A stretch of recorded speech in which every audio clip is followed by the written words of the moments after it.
How can I achieve consistency in my golf game? Setting up consistently and making short putts is a huge factor in being a consistent player.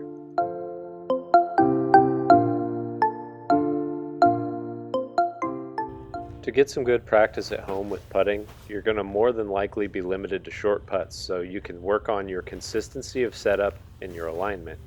The Eyeline putting mirror that I'm using helps me to set up consistently to get my eyes over the target line so that when I turn my head like I'm reading a line of text, I can trace that imaginary target line, represented by the blue stick, all the way to the hole and back.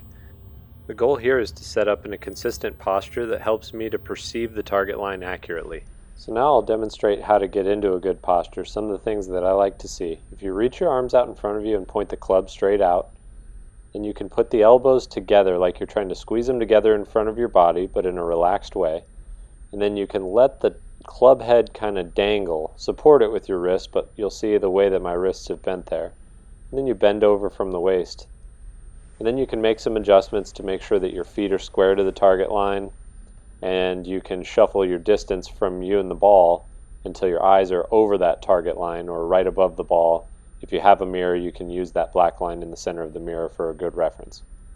You want to make sure that there's nothing excessive going on in terms of your shoulders being way closed or way open. We want to make sure that they're fairly neutral. And the same goes for your hips. Let's make sure that your hips are not way closed or way open either. So now you know how to set up squarely with your eyes over the target line in a good posture. Let's talk about ball position. So we want to make sure that the ball is not excessively towards your front foot in the case that you could hit it way off the bottom of the putter, causing distance control problems, or off of your back foot, which could cause you to hit down on the ball, making the ball skid or hop off of the putter face, which can also cause distance control problems. We also want to make sure that the shaft is fairly neutral, that you don't lean it way forward or way backward. Both of those can cause problems controlling the distance and hitting consistent putts as well. You can also use this mirror to make sure that your putter face is square. Sometimes it has a tendency for players to drift open or closed, but to check in on it regularly and verify that it's in fact square and aimed properly is a big deal. I would suggest when you practice going through all the key points of the setup that we've just talked about to make sure that you're prepared by the time you go to the golf course and you're not having to think about those checkpoints anymore. You're just ready to set up, take a practice stroke or two, and roll your putt. Consider that the length of the stroke dictates how far the ball travels.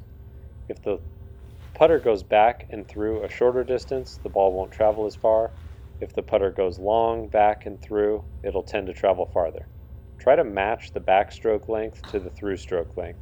I've seen lots of students who take the putter back a short distance and try to make up for it in the follow through, and the opposite of that I've seen as well, where people take it back a long distance and then they panic knowing they're going to hit it too far and they quit on the stroke, slow it down, or decelerate.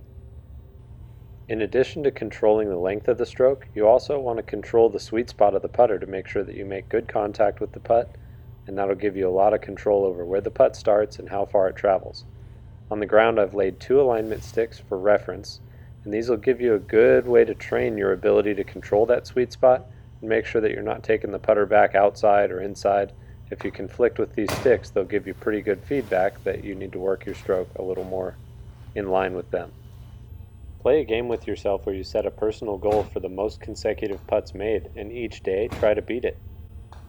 Get competitive with yourself and simulate what it's really like to play golf. You need to make this next putt. See how many you can make in a row. We have students of all ability levels make 20 in a row from 4 feet before they even start class. Beyond what we've talked about so far, you don't need to make indoor practice any more complicated. Put it on repeat and putt a lot. You're going to do yourself a lot of good just by having a putter in your hand, rolling putts. Don't forget to subscribe and hit the notification bell so that you don't miss future videos when they're released. I realize there's a lot of good content out there, but as always, thank you for taking the time to watch mine. I appreciate it. Thank you and have a great day.